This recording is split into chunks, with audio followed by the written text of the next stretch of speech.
साथ कर रहा हूं, उसके बाद राजनीतिक मेहमानों के पास जाऊंगा। मुख्यमंत्री ने प्रेस कॉन्फ्रेंस की है। सत्र के बाद में कई सारी बातों का जिक्र किया, कांग्रेस को निशाने पर भी लिया, अविश्वास प्रस्ताव का जिक्र किया, कहा कि ये सब गुमराह करने की बातें हैं, पूरी बात नहीं सुनी। सदन में तमाम सारी जो चीजें हुई वो आपने भी देखी हैं। पहला रिएक्शन मैं चाह रहा हूं आपका इस चर्चा में आज, गुरमीत जी।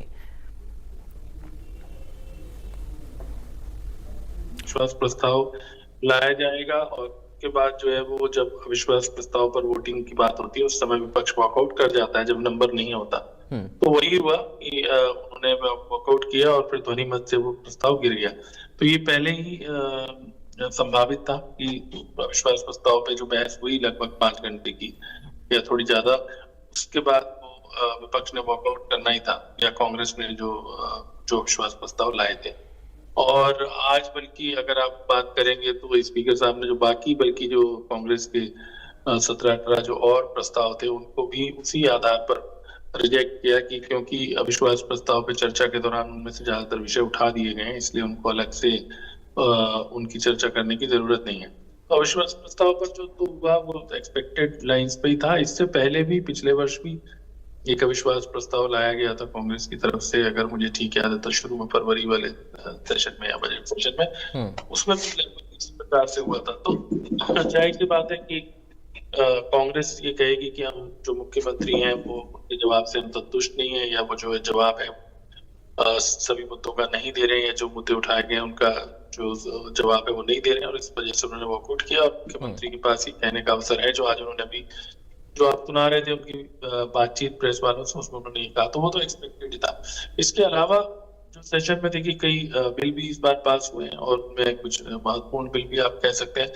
उदाहरण के लिए हाउसिंग बोर्ड को अब शायद मर्ज किया जा रहा है, जो हरियाणा शहरी विकास प्राधिकरण, जिसे पहले हुड्डा कहा करते थे, हरियाणा अर्बन डेवलपमेंट अथॉरिटी कहते थे, उसको HSPP कहते हैं। तो उसमें और फिर इसी तरह एक प्राइवेट यूनिवर्सिटी अमेंडमेंट बिल भी है। तो कई इस तरह के एक शॉपकीपर्स वाला है, तो कई बिल पास हुए हैं। हालांकि उस पे सत्र की जो अवधि है वो तो मैं नहीं मानता कि बहुत बड़ी अवधि थी। कई बार मैंने उदाहरण पहले भी दिया कि जो हमारा पड़ोसी राज्य हिमाचल प्रदेश, जो बहुत हमारे से आर्थिक रूप से कमजोर राज्य माना जा सकता है, वहां पर भी सेशन हमेशा लंबे चलते हैं काफी दिन।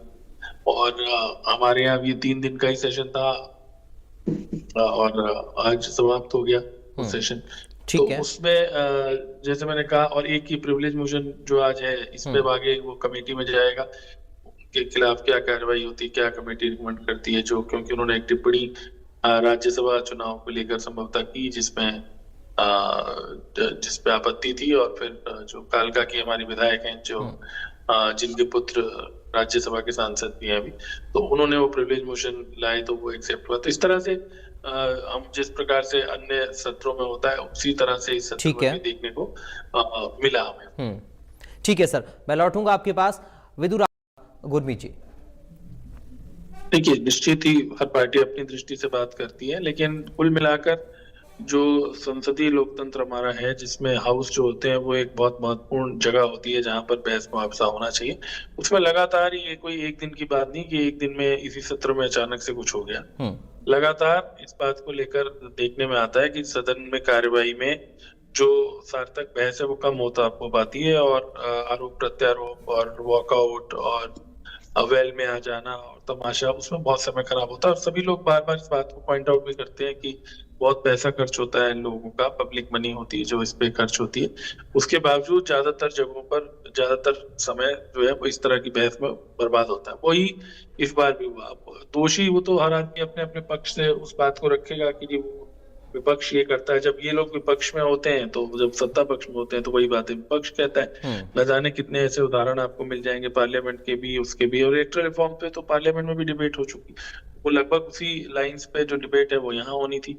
हरियाणा का स्पेसिफिक थोड़ा सा इसलिए ज्यादा आप कह सकते हैं कि चलिए हरियाणा में, क्योंकि पिछले साल ही चुनाव हुआ था और चुनाव के जो नतीजे थे वो अनएक्सपेक्टेड थे, जो एग्जिट पोल वगैरह उससे तो यहाँ थोड़ी सी और उसका एक चर्चा या उसको लेकर एक आशंकाएं व्यक्त की जा रही थी, तो वो उसी लाइन पे थी। लेकिन जैसे मैंने कहा कि हाउस में उतना, और इस हाउस में अभी एक बात जो पिछले मुद्दों में रह गई वो ये भी थी कि जो एक नई बात आप कह सकते हैं कि नायब सिंह सैनी जो है वो पगड़ी बांध के आए थे जो मुख्यमंत्री थे, और गुरु तेग बहादुर जी का जो 350 साल आप जानते हैं कि हरियाणा ने भी मनाया, उसके लिए एक बाकायदा प्रस्ताव भी पारित किया गया। हालांकि उसके राजनीतिक अर्थ भी निकाले जा रहे हैं कि पंजाब में, क्योंकि उन्होंने पहले भी पंजाब को लेकर ये बात कही, कुछ थी इस तरह की बातें, तो वो उससे ऐसा भी ये लग रहा है कि जो पंजाब का चुनाव है उसमें भी इस बात को पूरी कोशिश की जा रही है। हालांकि हरियाणा और पंजाब के बीच, जैसे अभी आपने कहा, कई ऐसे मुद्दे हैं जो ना सिर्फ अनसुलझे हैं बल्कि वो तनाव भी पैदा करते रहे, और अलग अलग समय पर अलग अलग पार्टियों की सरकारें रही हैं, लेकिन का हल नहीं निकल पाए। कई बार ऐसा भी हुआ, जैसे अभी बता रहे थे कि एक ही पार्टी की सरकार केंद्र में भी थी, पंजाब में भी थी और राज्य में भी थी, और इसी तरह से अलग अलग सरकारें भी रही, लेकिन उसका कोई समाधान नहीं हो पाया। उसके बावजूद उस बात का ये नेतार्थ निकाला गया था। जहां तक डिबेट्स की बात है, देखिए कुछ मुद्दे उठते हैं, ऐसी बात नहीं है। जैसे आज जब प्राइवेट यूनिवर्सिटी अमेंडमेंट बिल आया है, उसमें चर्चा हुई, उसमें विपक्ष के लोगों ने भी अपनी बात करी और ये कहा गया कि उनका एक नियंत्रण होना चाहिए। जिस तरह से डिग्री बांटने की बात होती है या कई जगहों पर ऐसा देखने को आता है, तो और इसी तरह से जो ये जो आपका शॉपकीपर्स वगैरह का है, तो ऐसा नहीं है कि विधानसभा जो श्रम मंत्री ने, अनिल विज ने जो एक विधेयक रखा था जिसके तहत कुछ अगर 20 से कम एम्प्लॉय हैं तो उसमें उतना रजिस्ट्रेशन, मतलब थोड़ा सा जो एक कोई काम शुरू करने के लिए जो रेड टेपिज्म है उसको कम करने की बात। तो बीच बीच में बहुत सारे ऐसे विधेयक हैं जो पारित हुए हैं, और जो लोगों के जो जनजीवन से असर डालने वाले भी विधेयक हैं। हाँ, ये है कि जितनी चर्चा उन पे होनी चाहिए वो कम हो पाती है, और जो बहस मुआविजा और एक दूसरे पे आरोप प्रत्यारोप लगाने का जो सिलसिला चलता रहता है। अब जैसे उदाहरण के लिए अविश्वास प्रस्ताव पे ही मुख्यमंत्री चुटकी लेते रहे विपक्ष के नेता से, शायद कीजिए आपका साइन नहीं है, और फिर उन्होंने कहा कि नहीं 18 लोगों के साइन चाहिए। तो इस तरह की जो आपस में नोकझोंक होती है उसमें काफी समय निकल जाता है। जी। और तो वो, लेकिन जैसे मैंने कहा, वो रातों रात नहीं हुआ है। ये जैसे सत्र छोटे हैं, तो ऐसा तो है नहीं कि पहले 30 दिन का सत्र होता था, अब अचानक 3 दिन का होने लगा।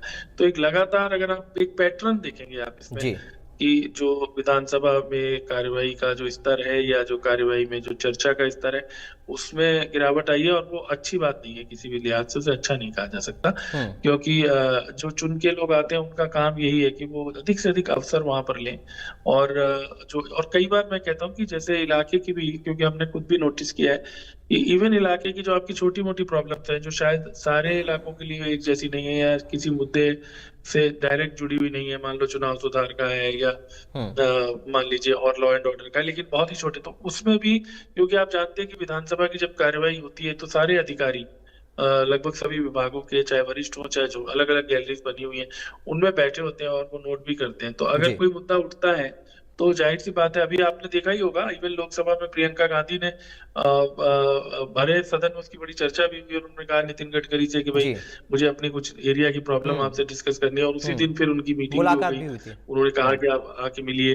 तो मंत्री हो चाहे अधिकारी हो, वो सब वहां पे रहते हैं, तो वहां पर एक अवसर रहता है कि आप अपने क्षेत्र के इश्यूज को भी उठा सकते हो। बट थोड़ा सा ऐसा देखने में आया है कि वो कम हो पाता है, सार्थक तौर पर अगर आप ठीक है। देखें, या जितना होना चाहिए उससे बहुत कम होता है।